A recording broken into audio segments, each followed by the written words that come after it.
Hello बच्चों। हम लोग पेपर सोल्व कर रहे थे 2023 का, तो हमने ट्रू फॉल्स वगैरह सब सोल्व कर लिए थे, है ना। अब अगला क्वेश्चन दिया है इसने 6 नंबर का। यदि ए बराबर ये है, बी बराबर ये है, एफ बराबर ये इतना दिया है, ए से बी तक एक फलन है, तो सिद्ध करो कि एफ एक एक है। ये लिख लिया हमने यहाँ पर।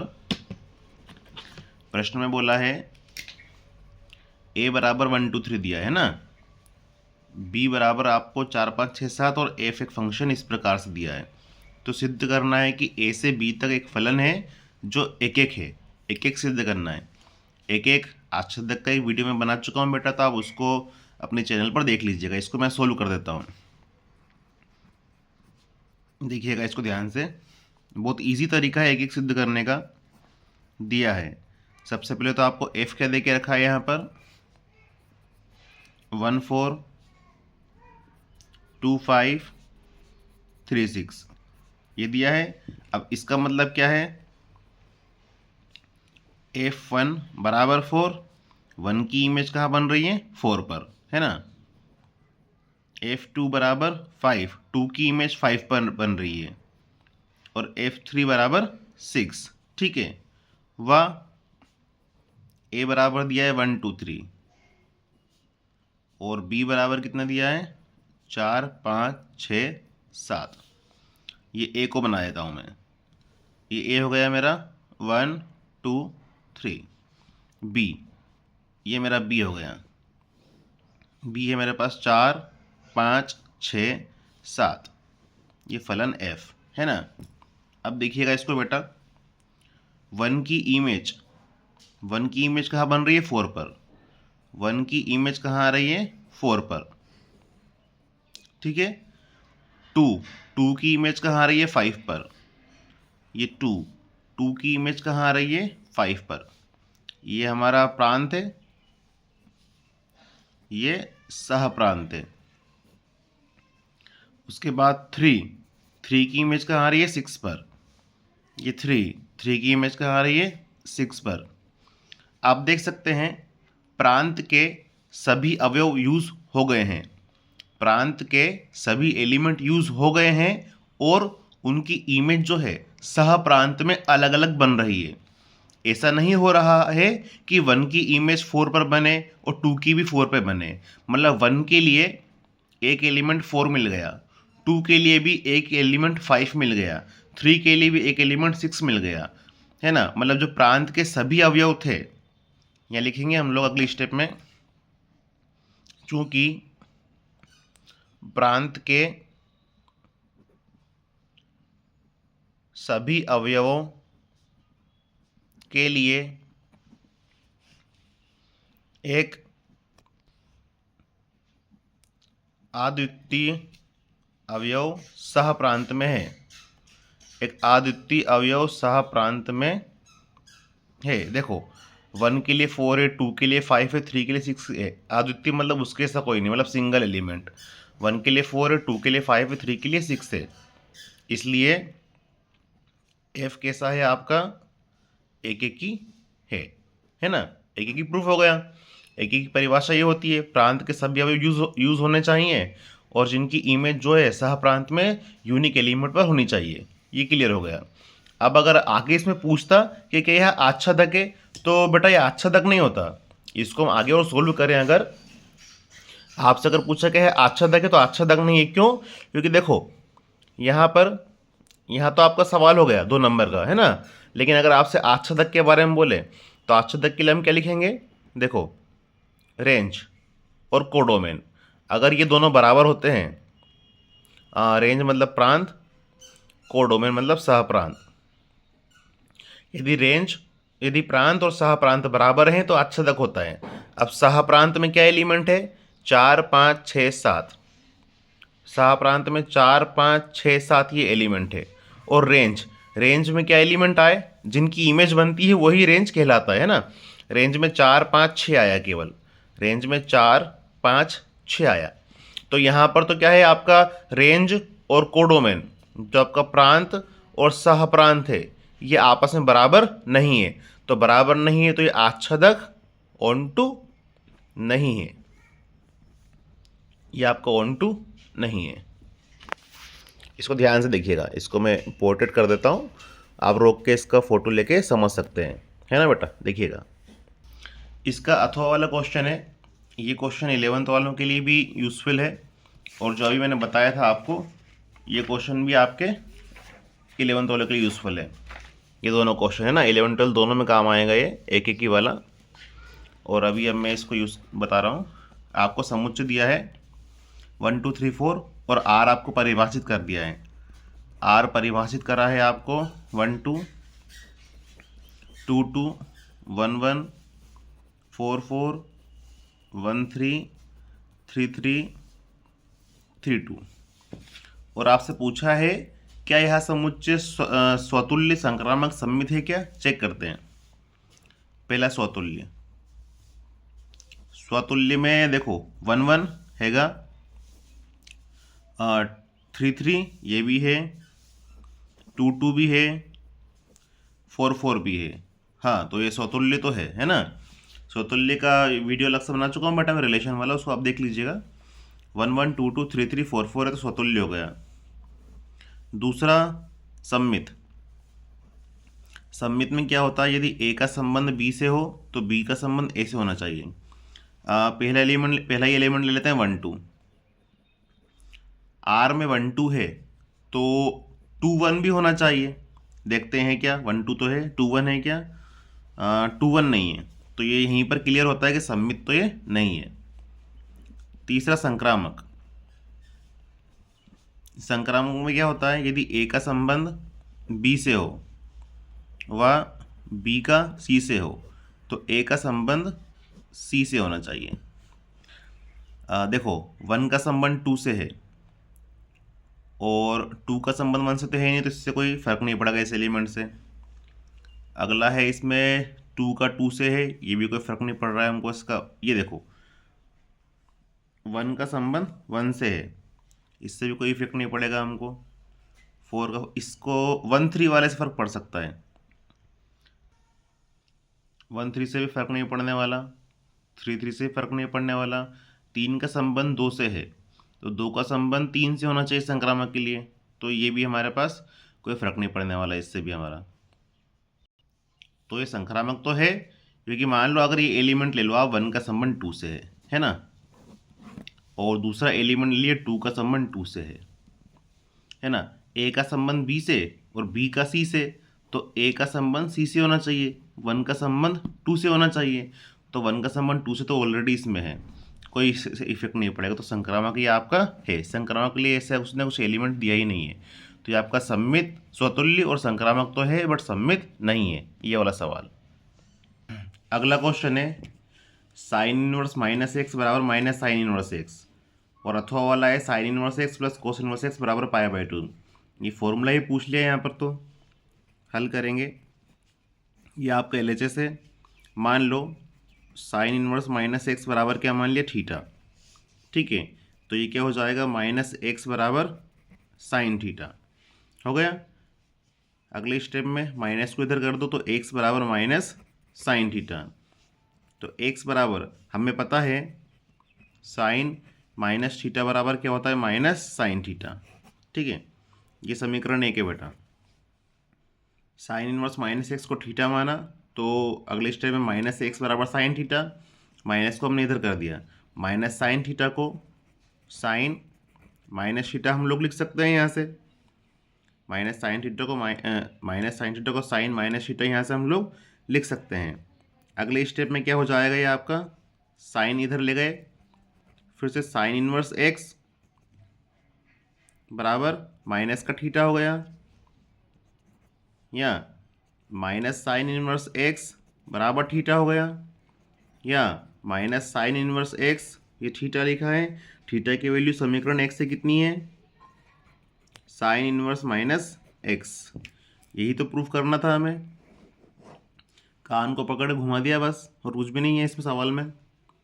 साइन इनवर्स माइनस एक्स बराबर थीटा माना तो माइनस एक्स बराबर साइन थीटा हो गया, तो माइनस को इधर ले गए तो एक्स बराबर minus sine theta, minus sine theta को साइन माइनस थीटा लिख सकते हैं, साइन को फिर इधर ले गए, साइन इनवर्स एक्स हो गया, माइनस थीटा वैसे ही, माइनस को हमने इधर कर दिया, ये लिखा है थीटा, और थीटा की वैल्यू हमारी ये है। इसको आप देख लीजिएगा, इजी सवाल है। इसी प्रकार हमारा इसको प्रूफ करना है। तो मान लिया हमने यहाँ पर साइन इनवर्स एक्स बराबर थीटा मान लिया। तो अगले स्टेप में एक्स बराबर क्या हो जाएगा, साइन थीटा। ये समीकरण नंबर 1 हो गई। अब सवाल में क्या है, कोस भी है, तो इस साइन को हम लिख सकते हैं कोस 90 माइनस थीटा लिख सकते हैं। ठीक है, अगले स्टेप में कोस को इधर ले आओ, तो ये हो गया कोस इनवर्स एक्स पाई/2 माइनस थीटा। तो कोस इनवर्स एक्स वैसे ही रहा, थीटा को इधर लाए तो थीटा प्लस का हो गया। कोस इनवर्स एक्स वैसे ही रहा, थीटा को इधर लाए तो थीटा प्लस का हो गया पाई/2। कोस इनवर्स एक्स वैसे ही रहा, थीटा की वैल्यू समीकरण 1 से क्या है, साइन इनवर्स एक्स पाई/2 चल रहा है। यही तो प्रूफ करना था। इसमें भी कान को घुमा दिया हमने पकड़ के। देखो sine inverse x plus cos inverse x बराबर पाई/2।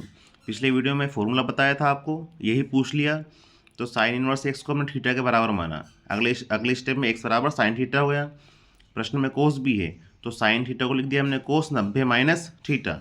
फिर कोस को इधर ले गए, कोस इनवर्स हो गया पाई/2 माइनस थीटा। वैसे ही कुछ भी नहीं करा, कैलकुलेशन करिए यहाँ। तो थीटा को इधर ले गए, थीटा प्लस का हो गया।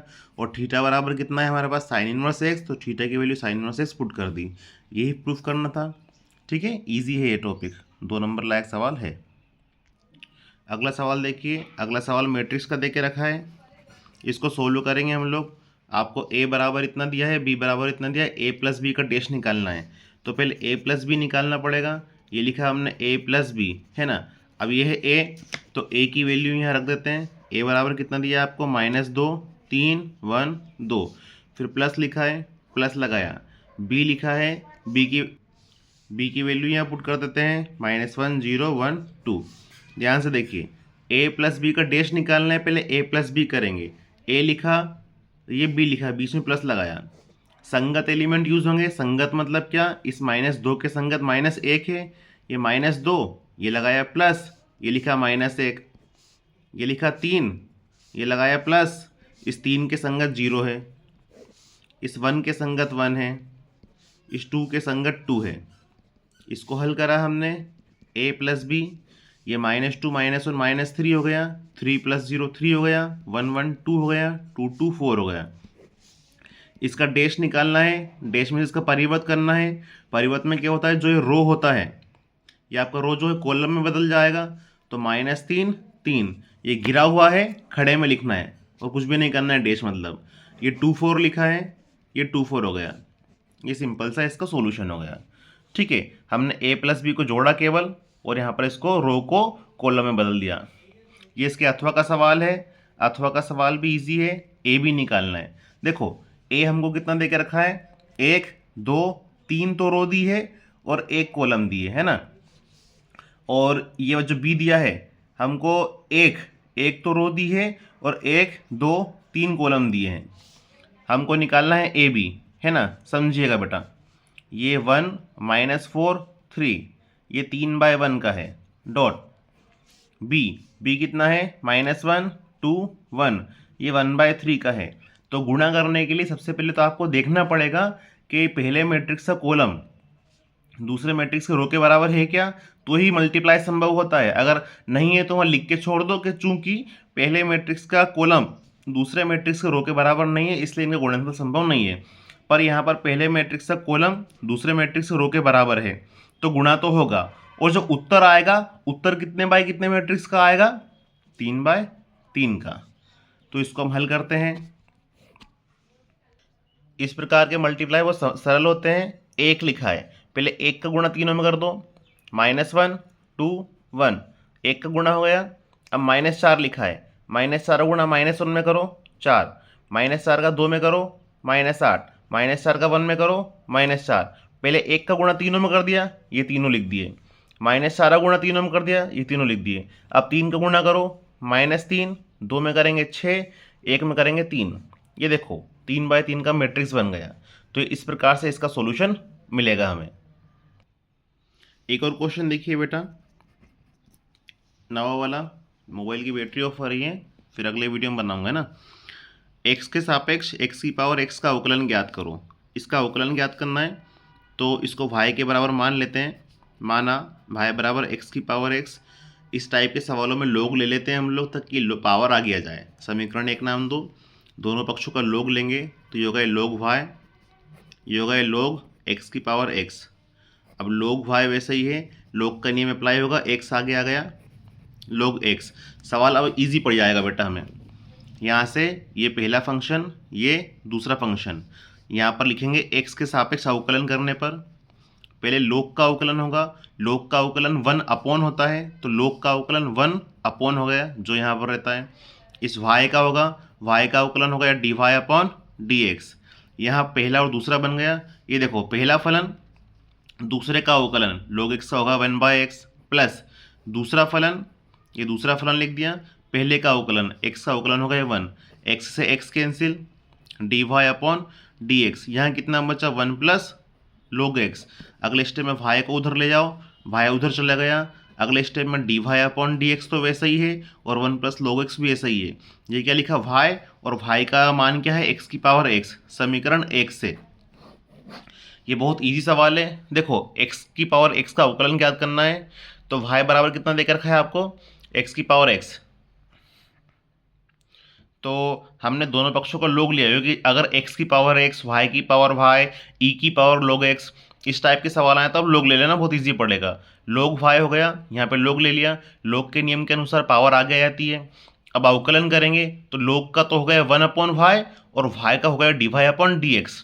अब यहाँ पहला और दूसरा फलन बन गया, तो x तो वैसे ही रहा पहला फलन, log x का अवकलन 1/x प्लस अब log x वैसा ही है, इस x का 1, x से x कैंसिल, जो बचा था वो लिख दिया।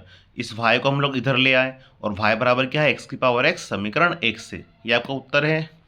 अगला सवाल देखिए, ये या तो डायरेक्ट आप इसका अवकलन कर दो साइन को इधर ले आके, अथवा इसमें क्या होता है एक फॉर्मूला बनता है ना। ये फॉर्मूले के अनुसार बता रहा हूँ कि इनवर्स ट्रिग्नोमेट्री का एक फंक्शन ये है। माना x बराबर टेन थीटा, x बराबर क्या मान लिया हमने टेन थीटा, तो यहाँ से टेन इनवर्स x बराबर थीटा भी मिलेगा। ये समीकरण 1 है। सवाल देखिए, y बराबर क्या लिखा है साइन इनवर्स 2x, ये 2 लिखा, x बराबर क्या माना टेन थीटा। मैंने x बराबर टेन थीटा इसलिए मान लिया कि मुझे फॉर्मूला याद है बेटा, है ना, मन से नहीं माना है।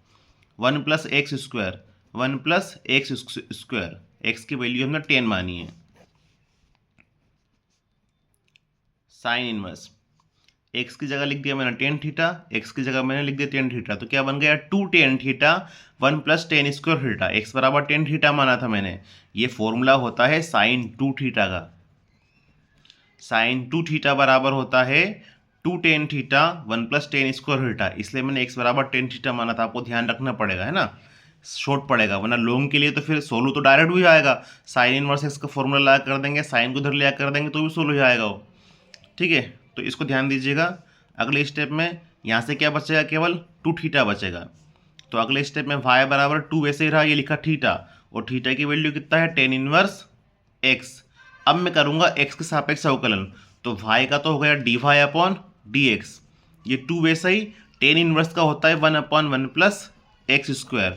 अब देखो ये फॉर्मूला ध्यान होने की वजह से सवाल इतना छोटा सा बन गया, वरना आप डायरेक्ट करोगे तो बड़ा भी रहेगा, कैलकुलेशन बड़ी रहेगी, आप मिस्टेक कर सकते हो। ये फॉर्मूला आप ध्यान रखिएगा। साइन 2 थीटा बराबर होता है 2 tan theta 1 plus ten square theta. X बराबर टेन थीटा मैंने इसीलिए माना था, तो इसकी जगह लिख दिया मैंने साइन 2 थीटा। यहाँ से कितना बच जाएगा 2 थीटा, थीटा बराबर के लिख दिया वापस मैंने टेन इनवर्स एक्स, क्योंकि थीटा बराबर हमारे पास टेन इनवर्स एक्स समीकरण 1 से है। और टेन इनवर्स एक्स का अवकलन क्या होता है, अवकलन कर रहे हैं बेटा हम लोग यहाँ पर, टेन इनवर्स एक्स का अवकलन क्या होता है 1 अपॉन 1 प्लस एक्स स्क्वायर। ये 2 तो वैसे चल रहा था, तो ये दोनों सवालों को आप नोट कर लीजिए। अब 9 सवाल हो गए, अगले सवाल आए की वीडियो में बनाएंगे ना। ओके बेटा, शुक्रिया।